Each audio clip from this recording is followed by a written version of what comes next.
Assalamu alaikum wa rahmatullah wa barakatuh. Paix sur ceux qui suivent les guidés.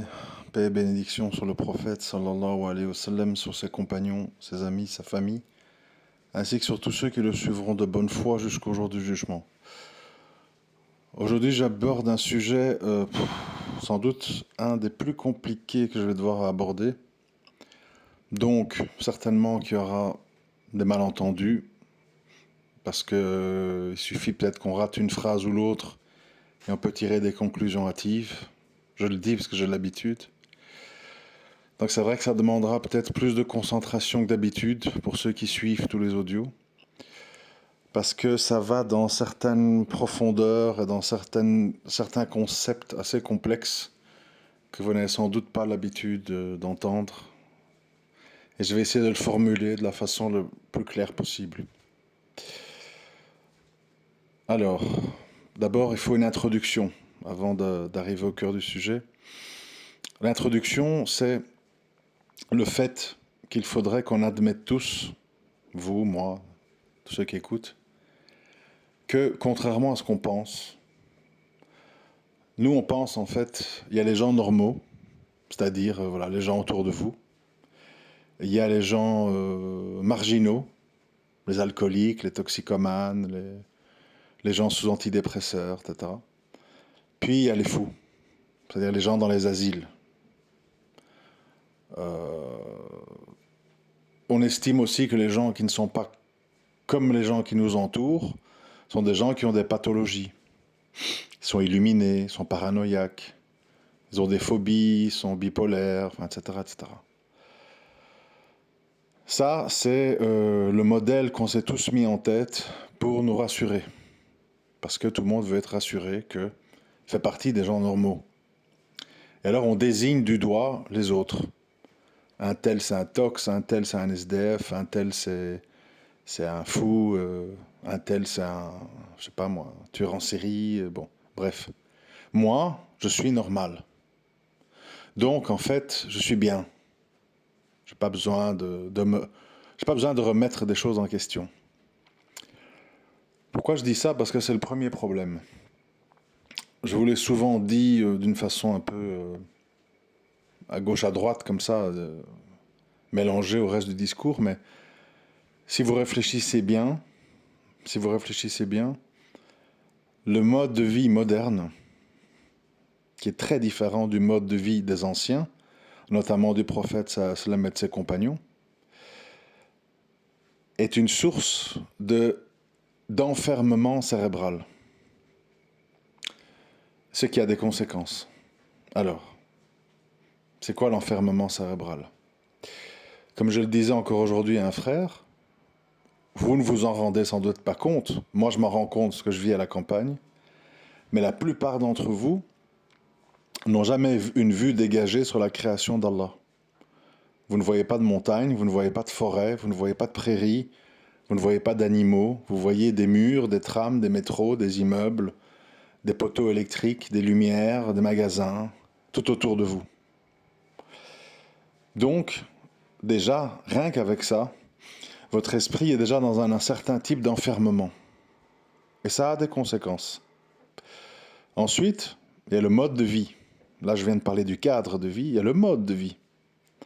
Le mode de vie, la plupart des gens vivent dans des immeubles, on se lève le matin, c'est la course, les enfants, à la crèche, à l'école, être dans les transports, coincés les uns sur les autres, aller au cours, aller au travail, etc., etc. Les embouteillages, enfin j'en passe, hein, vous voyez de quoi je parle. À nouveau, c'est un mode de vie anormal. Il n'a jamais existé dans les époques anciennes des gens qui travaillent comme ça toute la journée, qui reviennent le soir crevés, qui n'ont pas eu une seule minute dans la journée pour penser à leur Seigneur, à la prière, au monde, à des pensées métaphysiques et spirituelles. Donc votre cerveau est de plus, avec tout ça, accumulé, hein, il faut accumuler. Votre cerveau est de plus en plus enfermé dans un espèce de grillage du fait du cadre de vie, du mode de vie, etc. Alors bien sûr, certaines personnes sont une sorte de bug dans la matrice, malgré tout ça, en étant des gens intéressés par la spiritualité, par l'au-delà, par le concept de Dieu. Et ils deviennent, soit des gens qui reviennent à leur religion, soit des convertis, etc. Minorité absolue, sachez-le bien. La majorité des gens sont dans le consumérisme. Je travaille comme une bête, je me saoule la gueule le vendredi soir, on va en vacances une fois par an. Quand il y a un coup de mou dans mon couple, on se loue une chambre d'hôtel coquine ou on se fait un voyage dans un truc sauna, hammam, machin. Enfin bon, des schémas préétablis qui sont bien sûr monnayables, qui coûtent de l'argent. Dans le système dans lequel on vit, tout a une solution avec de l'argent. Il n'y a pas de solution gratuite. C'est des hôtels, c'est des médicaments, c'est des cocktails, c'est des soirées, c'est des discothèques, c'est je sais pas moi, des centres d'animation. Bon, bref. Donc en général, tout ça est payant. Donc ça fait partie du grand système. Ok. Euh, ensuite, j'ai déjà dit, le cadre de vie, le mode de vie, puis après tu rajoutes la façon dont on se nourrit. La façon dont on se nourrit. Nos fruits et légumes sont beaucoup moins euh, riches en nutriments, en vitamines, en minéraux, etc. qu'avant, parce que l'industrie agricole intensive, voilà, beaucoup de gens n'ont pas l'argent ou ne pensent pas acheter bio et du vrai bio, parce que bon, il y a beaucoup de faux bio, c'est encore autre chose. Donc en fait, les gens, ils mangent quoi? Ils mangent des kebabs, ils mangent des pizzas surgelées, ils mangent des fish sticks, ils mangent des pâtes, ils mangent des glaces, ils mangent des pop-corn, des trucs comme ça, quoi. Le tout, tu rajoutes, donc ça fait encore une pièce, on rajoute, le tout dans une vie plus ou moins sédentaire. Je suis assis dans le métro, je suis assis au travail, je suis assis chez moi, je suis assis dans ma voiture, je marche un petit peu entre chacun. Bon, mets le tout ensemble. Et je ne peux pas rentrer dans les détails pour une question de temps, mais ça a des conséquences tout ça, vous voyez. Par exemple, chez l'homme, la présence de graisse excessive euh, empêche la testostérone d'être présente, et donc il y a une féminisation qui s'installe, d'où beaucoup d'hommes féminins. Parce que tout ça, je répète, a des conséquences. Bon, pourquoi je parle de tout ça et je ne rentre pas dans les détails? Je pourrais le faire, mais je ne le fais pas parce que pour une question de temps et pour garder votre attention. Tout ça, ça a des conséquences. La conséquence, c'est que nous ne sommes plus des humains avec un mode de vie normal, avec du temps pour la spiritualité, avec un esprit ouvert qui a le temps d'admirer la nature, le ciel, les étoiles, les grandes étendues, les montagnes, les déserts, etc. Les seuls qui peuvent encore vivre comme ça sont les gens qui vivent en marge. Les gens qui vivent dans les campagnes, dans les déserts, les Touaregs, etc., etc. Donc, je dis tout ça dans quel but? Pour en arriver au fait que ce qu'on a toujours cru être normal ne l'est pas. Et les gens qu'on pensait être drogués, après je vais expliquer qu'est-ce que j'entends par drogue, les gens qu'on pensait être drogués, c'est peut-être pas ceux qu'on croit.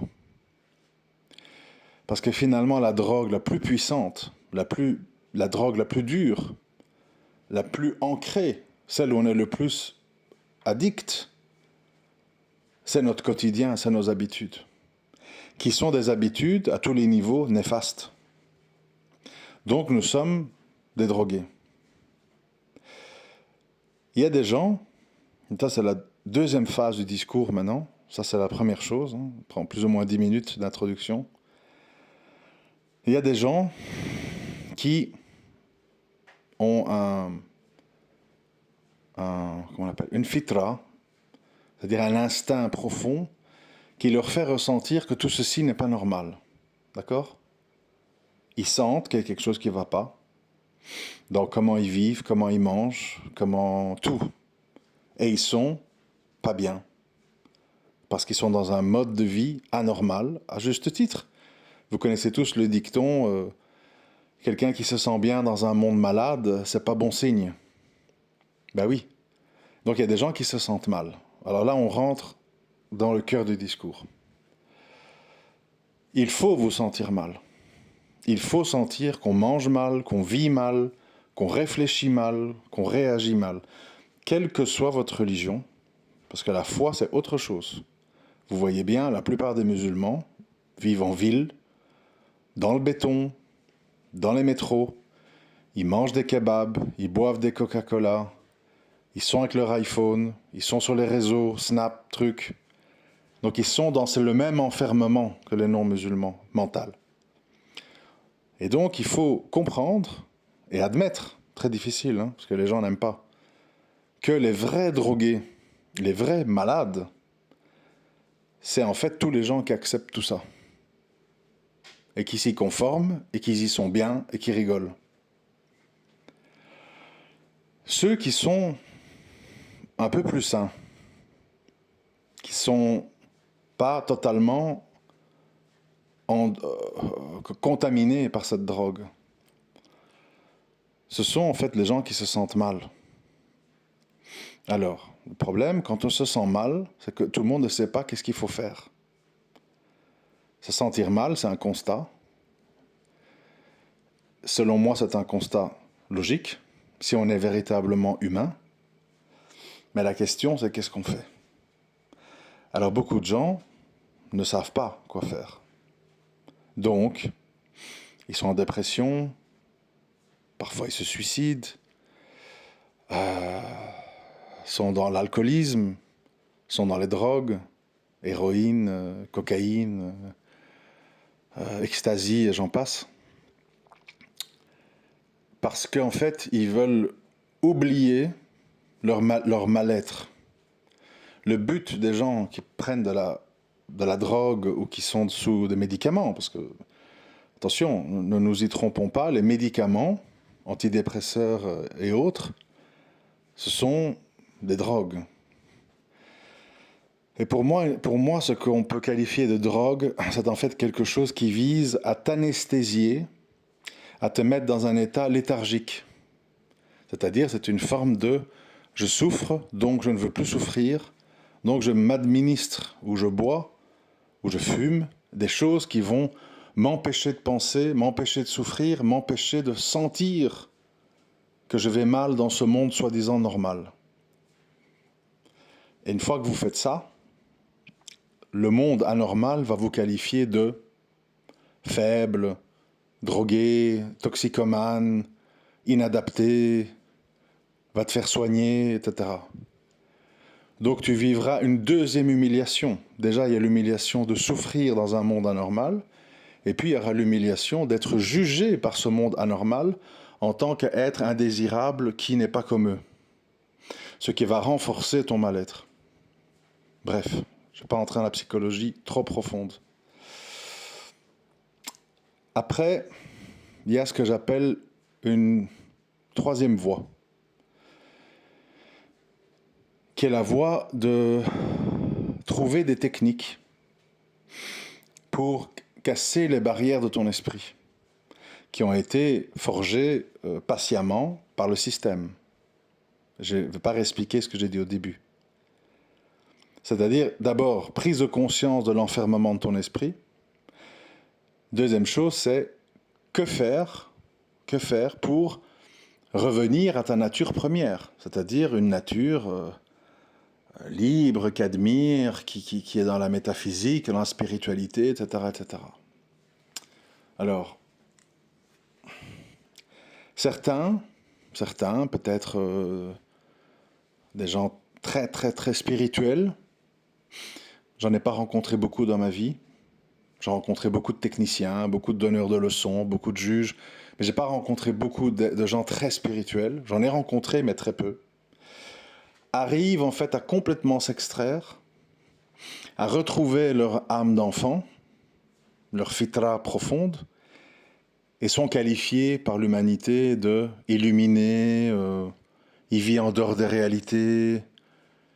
Quand il regarde, on dirait qu'il regarde l'horizon, il n'est pas comme nous, il est bizarre, c'est un marginal. Bon, de nouveau, la masse anormale va désigner du doigt celui qui ose s'affranchir de la prison mentale dans laquelle eux ils sont, qu'ils ont librement choisi en plus. Parce que comme je l'ai dit, on ne vous empêche pas de prendre un avion, on ne vous empêche pas de déménager, on ne vous empêche pas de changer de vie, c'est un choix. C'est un choix. Donc, ces gens-là, on les qualifie en général d'illuminés, de fous, de marginaux. Mais c'est très rare. Pourquoi? Parce que pour beaucoup de gens, c'est difficile. C'est difficile parce que parfois, ils sont trop marqués par la vie, trop marqués par leur environnement, trop marqués par toutes sortes de choses. Et certaines personnes, c'est là où je mets la différence entre ce qu'on appelle, par exemple, drogue ou, comment on l'appelle, tout ce qui peut être catalogué comme psychédélique. C'est pas la même chose. Bon, ça demande à s'informer parce que peut-être le mot vous choque, psychédélique. On en a beaucoup parlé dans les années 60, à l'époque des hippies, etc. Les psychédéliques, c'est autre chose que des drogues. C'est qualifié de drogue, mais c'est pas une drogue.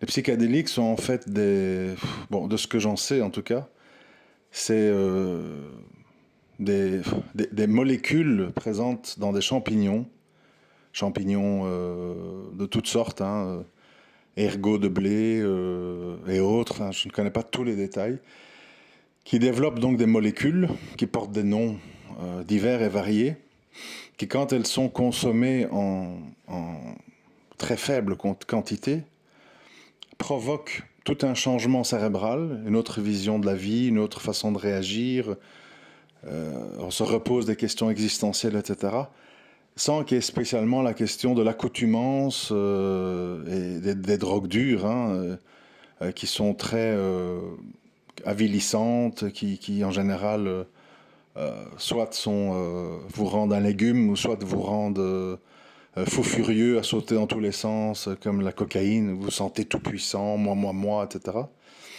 Donc en fait, tout ce qui est qualifié de psychédélique, c'est encore autre chose, c'est-à-dire que votre esprit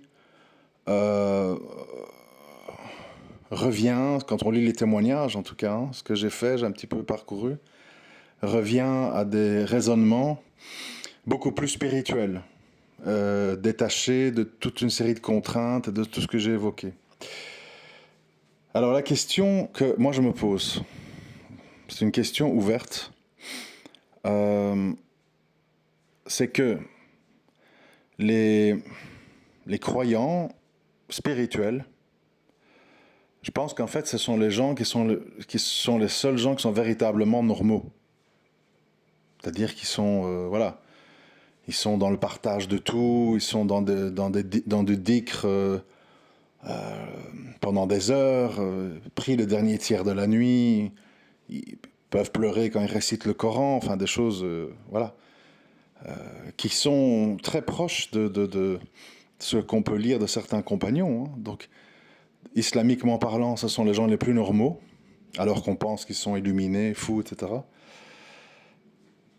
Mais la question que moi je me pose, c'est pour les masses de musulmans enfermés dans la prison mentale et qui n'arrivent pas à en sortir, est-ce que, sous forme de médicaments, parce qu'apparemment il y a des recherches en ce moment qui se font en Suisse, dans d'autres pays, je ne sais pas quoi, ils visent en fait au niveau des dosages, etc., d'en faire des médicaments. Je me demande, d'ailleurs c'est pour ça que je pense qu'en Amérique ça a été interdit. Ça a été interdit, si j'ai bien vu. Parce qu'il y a un documentaire, hein, sur Netflix qu'on m'a envoyé en streaming, je n'ai pas payé. Je peux mettre le lien, mais c'est en anglais, donc je ne sais pas si vous comprendrez. On est sur Netflix, c'est en français. L'Amérique, en fait, a interdit toutes ces substances psychédéliques parce que les gens ne voulaient plus faire la guerre au Vietnam.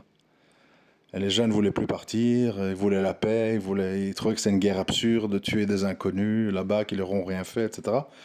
Et alors, je crois que c'est le président Johnson qui a interdit tout ce qui était psychédélique. Et puis maintenant, par le biais des laboratoires, parce qu'il y a toute une série de bienfaits, par exemple, je crois qu'il y a eu des expériences en Suisse qui ont été faites à base de dérivés de LSD, dans lesquels on voit qu'il y a des gens qui ont arrêté du jour au lendemain l'alcool, le tabac, le cannabis. C'est-à-dire c'est un puissant, je sais pas comment on l'appelle moi, désintoxicant ou qui brise en fait les accoutumances. Ça permet de soigner, d'apaiser pas mal de gens qui ont des chocs post-traumatiques, de les faire s'exprimer sur leur enfance, puisqu'ils sont désinhibés, etc., etc., sans être sous ou divaguer ou de tomber, de vomir, de devenir une plante ou un légume, etc. Et je suis ça de près parce que j'ai l'impression que le plus grand danger pour la matrice, ce serait que l'humanité redevienne en masse des gens spirituels et qui n'acceptent plus un modèle de vie destructeur dans lequel ils finissent tous divorcés avec des enfants rebelles, en déprime, sous cachet, ou avec du cannabis incessant, de l'alcool pour tenir le coup, quoi. Parce que concrètement, en fait, c'est ça qui se passe. Hein. Les gens, pour tenir le coup dans un mode de vie anormal, la masse des gens, bien sûr, ceux qui ne sont pas là-dedans, tant mieux pour eux, hein, mais la masse des gens, en fait, sont dans des addictions, dans lesquelles on peut même inclure les jeux vidéo auxquels on joue toute la nuit, les FIFA, les compagnies. C'est-à-dire on fuit la réalité à travers un dérivatif parce que la réalité est ennuyeuse et destructrice, elle est contre nature, il n'y a pas de place pour la spiritualité, le rêve, les débats, la profondeur des discours, etc. Et donc, le problème auquel on fait face maintenant, c'est là où je veux en venir, c'est que on est face à tellement de gens qui sont musulmans, hindous, sikhs, athées, chrétiens, tout ce que vous voulez, mais qui sont domestiqués par la matrice, mis en laisse par la matrice. La question qui se pose, c'est quelles vont être les différentes méthodes qui vont permettre de sortir les gens de cet enfermement mental librement consenti. C'est ça la vraie question. Parce que sans ça, tu peux construire 10 000 mosquées, tu peux avoir des barbes et des voiles partout, tu vas quand même retrouver les gens dans le modèle consumériste. Hijab fashion, Dubaï, grosse fête de mariage, mélange de tawhid avec shirk, de sihr avec ceci, de riba, enfin tout ce que tu veux. Parce qu'en fait, les gens ils sentent dans leur fort intérieur qu'il y a un Dieu et qu'on voudrait être à la hauteur et on voudrait prier et on voudrait être des gens bien et tout. Mais tout le modèle de vie proposé par la matrice te dit c'est pas possible. Tu peux pas prier sur ton lieu de travail, tu peux pas mettre ton voile au travail. Si tu parles de religion, tu auras des problèmes. Si ton enfant dit Bismillah ou Allahu Akbar à l'école, on t'appelle. On te dénonce pour islamisme, endoctrinement, enfin bref. La matrice te dit on ne veut pas de ta spiritualité. Tu dois la cacher, la vivre chez toi. À la limite, on te dit mets ton voile chez toi, mets ta barbe chez toi, prie chez toi, parle d'Allah chez toi. Dans l'espace public, ça nous dérange. Pourquoi ? Parce que nous, on veut être à l'aise dans la matrice. On veut penser qu'il n'y a pas d'alternative à la matrice, afin que tout le monde se soumette à la matrice. Si tu commences à être visible, je m'explique, je donne un exemple. Là où vous habitez, imaginez-vous la scène. Des gens attendent à l'arrêt de bus, vous attendez votre bus, il y a le bus qui passe, il y a des gens, il y a des voitures, il y a des gens qui promènent leurs chiens, etc. Des femmes en poussette. Et au milieu de tout ça, vous voyez comme ça un homme en blanc qui se met dans le parc public, là devant vous, devant l'arrêt de bus. Il tire un tapis et il commence à prier. Il fait l'ikama, etc. Tout le monde va se regarder et tout le monde va dire qu'est-ce qui se passe ici ? Il y a un bug dans la matrice. C'est fou ce qu'il fait. À la limite, quelqu'un qui va dans un buisson Quand on le voit baisser son pantalon, uriner, on va dire ouais, oh, c'est pas poli, mais bon, oh, il fait pipi. Voilà. Il n'est pas très bien éduqué, mais enfin, voilà. Bof. Mais quelqu'un qui prie, c'est un grand traumatisme pour les gens. Et analysez-vous bien, soyez honnête. Même vous qui n'êtes pas habitué à voir ça, ça va vous faire bizarre. Oh là là, il va se faire remarquer, oh là là, on va encore parler sur nous. Aïe aïe aïe, oh là là, regarde, il y a tous les rascars qui regardent. Ça va un peu vous choquer aussi. Tellement vous êtes contaminé. Et qu'on vous dise, c'est normal que c'est normal qu'une femme en ville, dans le béton, dans son 9e étage, elle descend dans l'ascenseur avec son gros Rottweiler en laisse, qu'elle peut à tout moment perdre le contrôle parce qu'il est plus fort qu'elle et qu'il peut commencer à sauter sur les gens ou à mordre quelqu'un. C'est plus normal qu'une femme toute frêle promène un gros chien de garde dans ces conditions-là et qu'il fasse tous ses besoins au milieu de tout le monde. Les gens disent, ouais, tout le monde, il y a un chien, tout le monde fait ses besoins. Les gens ramassent avec un sac plastique, ils jettent. Ouais, c'est banal. Par contre, quelqu'un qui prie dans un parc public, ça jette un froid. On dit, oula, il est bien allumé celui-là. Tu vois ?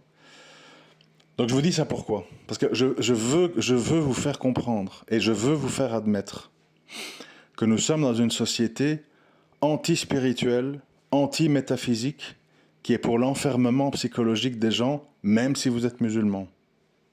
Et si vous vivez au milieu d'eux, et si vous vivez dans leur système, et si vous vivez dans leur réalité, et si vous vivez dans leurs critères de sélection de normalité, malgré votre religion et malgré vos différences, finalement, vous êtes plus ou moins comme eux. Ça, il faut l'admettre et il faut le comprendre. Ça veut dire que, à un moment donné, sauf si par la grâce d'Allah, ça arrive, mais rarement, vous arrivez à être quelqu'un complètement transformé par sa religion, qui s'en fout des autres, qui sort son tapis, qui prie devant tout le monde, qui accepte, je sais pas quoi, des contrôles policiers ou des amendes pour des niqabs ou je sais pas quoi. Bon, la plupart des gens, ils veulent pas d'ennui, ils veulent pas se faire remarquer, ils rasent les murs, ils prient en cachette, ils prient même dans les toilettes des écoles, enfin j'entends toutes sortes d'histoires. Voilà, parce que les gens ne veulent pas affronter des situations de conflit, d'humiliation et de scandale, d'accord ? Donc, ça veut dire qu'à un moment donné, il va falloir trouver des méthodes pour que votre esprit puisse à nouveau se libérer de toutes ces conventions. Et personnellement, c'est un débat, étant donné que ce n'est pas addictif, comme l'alcool, comme l'héroïne, etc., et que ce n'est pas dans le but de s'avachir et de devenir un légume, je me demande si des médicaments, des comprimés, des compléments alimentaires ou je ne sais quoi, qui contiendraient des substances de ce genre-là, si ça ne peut pas aider certaines personnes à sortir de leurs conditions, en fait. Mais le problème, je vais y revenir parce que je connais la nature humaine, je sais très bien les réactions. Le problème, c'est que pour entendre ça, il faut d'abord avoir la conviction et la compréhension que nos modes de vie sont anormaux. Les gens pensent que parce qu'ils sont en ville, qu'il y a une mosquée au coin de leur rue et qu'ils travaillent dans une boulangerie, ils pensent que tout est normal en fait. Ils pensent que c'est normal. Parce que les apparences sont sauves. Ouais, mais dites-vous bien, est-ce que votre vie est source de spiritualité ? Est-ce que ce que vous entendez dans les mosquées vous élève ? Est-ce que les versets qui y sont récités à Tarawih, ils peuvent être appliqués dans votre quotidien ? Ou alors vous devez avoir honte des 3/4 du Coran ? Donc il faut se poser la question. Est-ce que je suis au bon endroit ? Est-ce que j'ai le bon mode de vie ? est-ce que tout ça n'est pas destructeur et n'enferme pas mon esprit dans une prison invisible? Et comment je vais m'en sortir si je ne veux pas terminer comme ça?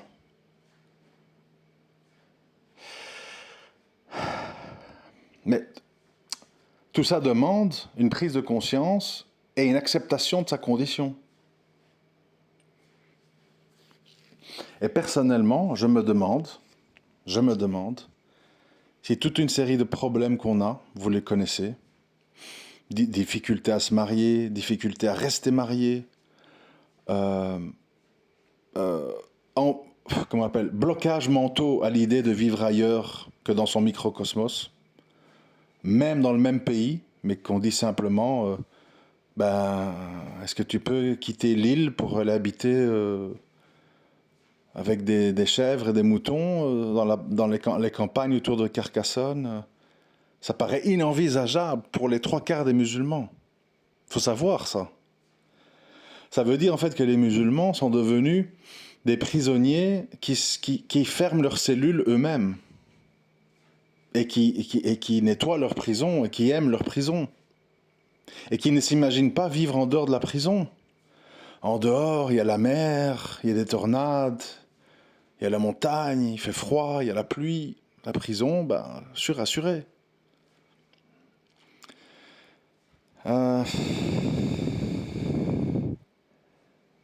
Je pense que tout musulman doit trouver des méthodes pour sortir de sa condition mentale.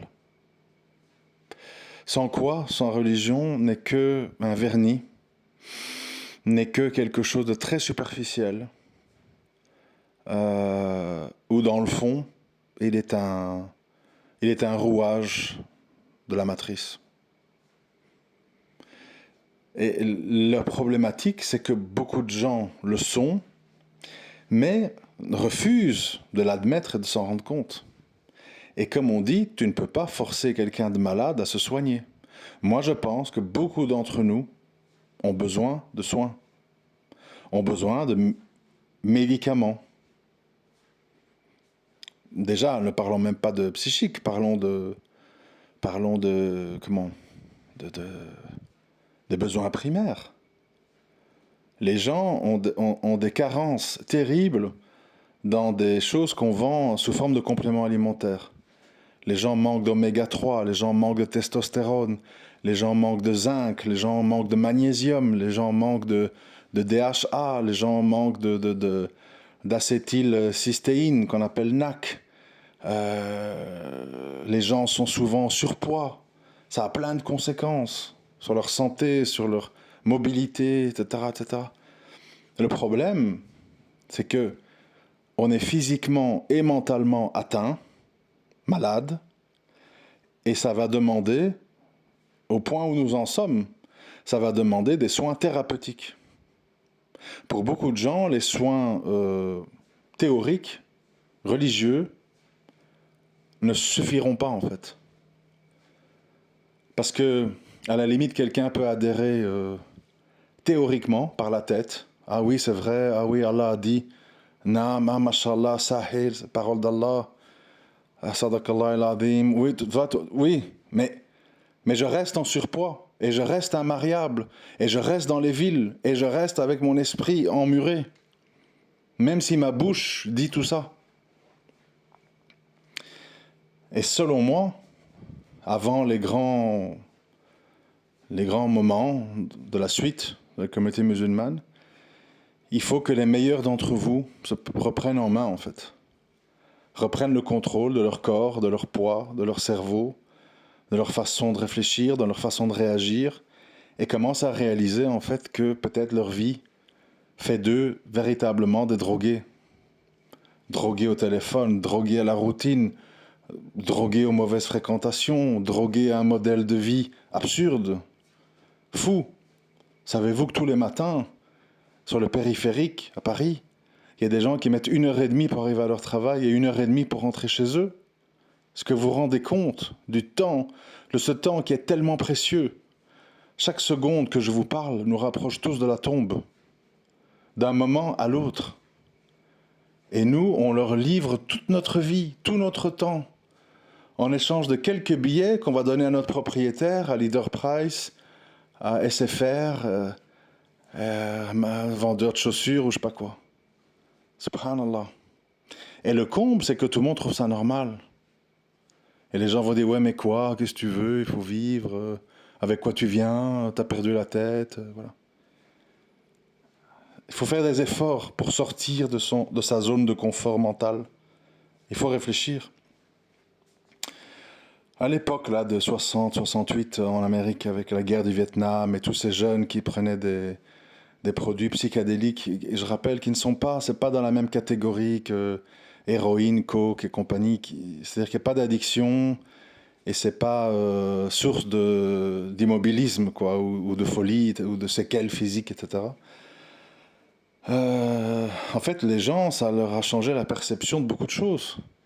Ils ont compris c'était quoi la politique, ils ont compris c'était quoi l'absurdité de la guerre, ils ont compris qu'on les manipulait, ils ont compris le racisme, le principe de diviser par régner. Alors évidemment, il y a eu des excès, parce que comme toujours dans la vie, quand le bâton va trop loin d'un côté, on le tire trop loin de l'autre.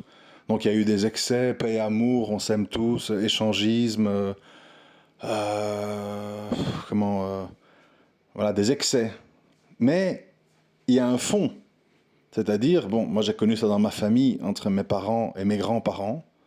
Mes parents étant de mai 68 et mes grands-parents qui ont connu à 20 ans la guerre 40. En fait, leurs parents, c'était beaucoup d'apparence, c'était beaucoup d'hypocrisie, c'était beaucoup de conventions, c'était beaucoup de racisme, c'était beaucoup oui, de manque de droits pour la femme. Et en fait, eux, ils ont corrigé le tir trop loin. Mais ça ne veut pas dire que tout est acheté. Vous voyez? C'est comme quand je dis aux gens, oui, à l'époque de mes parents, de mes grands-parents, c'était des vrais mariages qui duraient 30 ans, 40 ans. La femme, elle bronchait pas, elle faisait tout, elle était fidèle à son mari. Ça, c'est ce que tu vois. Mais c'est pas ce qui est. Ce qui est, c'est qu'il y avait beaucoup de mariages forcés, il y avait beaucoup de mariages sans amour, il y avait beaucoup de mariages dans lesquels on restait parce que sinon on crevait de faim sans le mari. Et dans le fond, c'est la haine, c'est le cirque, c'est les calomnies sur le mari. Tout n'est pas rose, tout n'est pas bleu, comme on veut bien le croire. Chaque époque a ses troubles, ses non-dits, etc., etc. Mais l'époque d'aujourd'hui est une époque où, à part le confort matériel, tout a été détruit. Les relations hommes-femmes, nos apports de vitamines et de minéraux dans ce qu'on mange, notre ouverture d'esprit, notre faculté en fait à avoir une vraie métaphysique et une vraie spiritualité.